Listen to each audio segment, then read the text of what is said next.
Welcome to The Explainer. So today we're going to dig into a chapter of American history that I'm betting you never learned in school. And it's a story that was literally buried for centuries in a place you would never, ever expect. You know, we all learn about Jamestown, right? Or the mystery of Roanoke.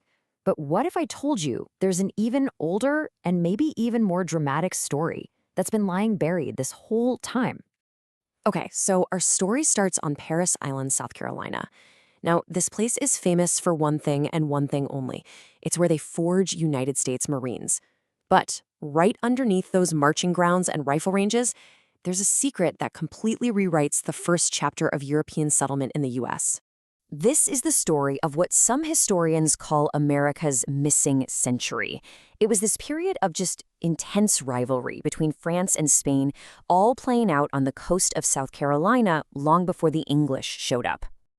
All right, let's set the scene. The year is 1562.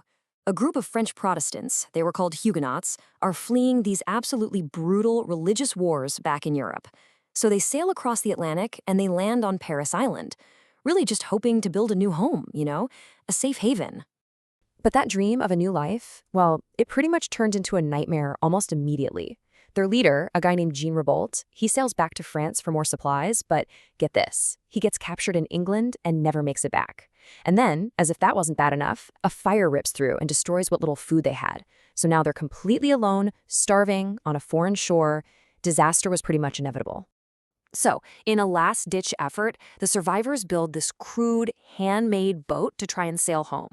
And the voyage? It was a total horror show. They were so desperate they ate their own leather shoes. And after that, well, the starving men had to do the unthinkable. In a stroke of luck, they were eventually rescued by a passing English ship, but the colony itself was done for. Charles Fort, France's big hope for a foothold in the New World, was gone in less than a year. But here's the thing. The story of this little island was far from over. France's spectacular failure basically left the door wide open for its biggest rival. And just 3 years later, Spain shows up. And believe me, they had a much, much grander plan. And this was absolutely no accident. The Spanish knew exactly what they were doing.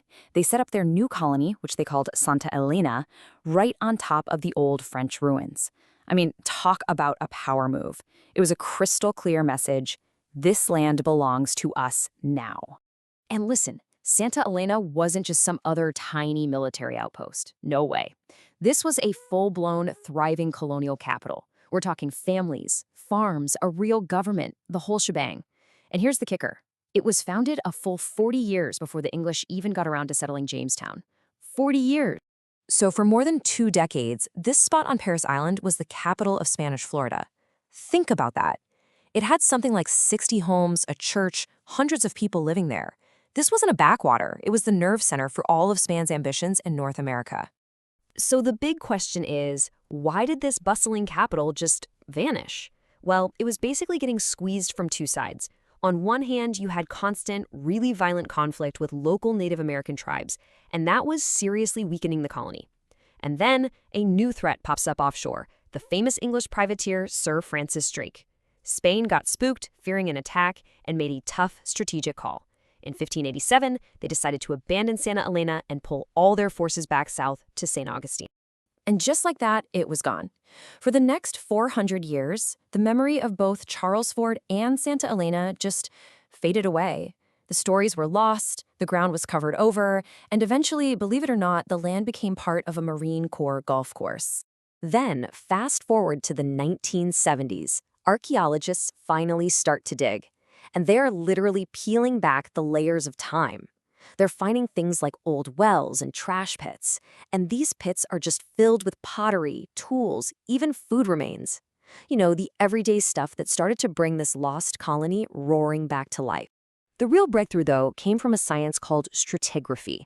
Archaeologists, guys like Stanley South and Chester de Prater, they found something absolutely incredible. Deep down, they found a layer of French pottery underneath a layer of Spanish artifacts. That was it. That was the smoking gun.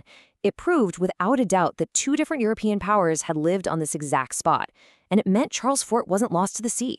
Nope, it had been buried by its rivals. Okay, so this brings us to the final and, honestly, the most surprising part of this whole story. Who do you think protects this priceless national historic landmark today? I mean, you'd think that an active military base, right, with thousands of recruits training there all year round, that's gotta be the absolute worst place for a delicate archaeological site. But the reality? It's the complete opposite. Instead of being some kind of obstacle, the United States Marine Corps has actually become the site's most dedicated, most effective guardian. It's an amazing example of how national security and historic preservation can actually go hand in hand. In fact, their program is so good it's won national awards. They've created this incredible model for how to balance the intense demands of national security with protecting our shared heritage for over 100,000 visitors a year. So, at the end of the day, the story of Parris Island really proves that history is everywhere. It's often buried in the most unexpected places, just waiting to be rediscovered. And it really makes you wonder, doesn't it? How many other missing histories like this are hidden right under our feet? What forgotten stories might be waiting in your own backyard?